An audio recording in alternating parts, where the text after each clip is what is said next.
بسم اللہ الرحمن الرحیم۔ السلام علیکم ورحمۃ اللہ وبرکاتہ۔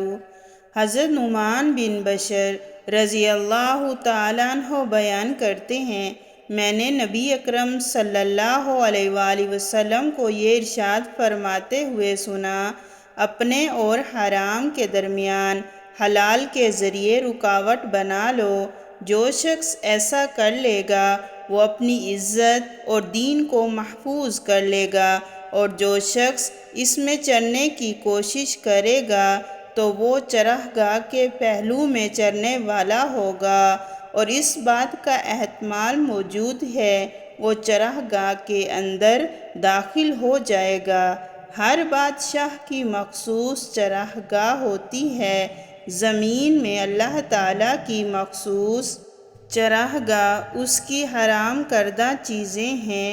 صحیح ابن حبان، حدیث نمبر 5569۔ حضرت عبداللہ رضی اللہ تعالیٰ عنہ نبی اکرم صلی اللہ علیہ وسلم کا یہ فرمان نقل کرتے ہیں، عورت پردے کی چیز ہے، جب وہ نکلتی ہے تو شیطان اسے جھانک کر دیکھتا ہے۔ عورت اپنے پروردگار کے سب سے زیادہ قریب اس وقت ہوتی ہے جب وہ اپنے گھر کے اندرونی حصے میں ہو۔ صحیح ابن حبان، حدیث نمبر 5599۔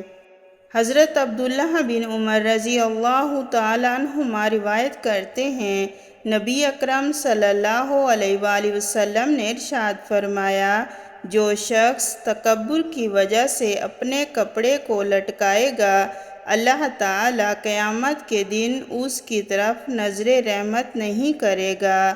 صحیح ابن حبان، حدیث نمبر 5443۔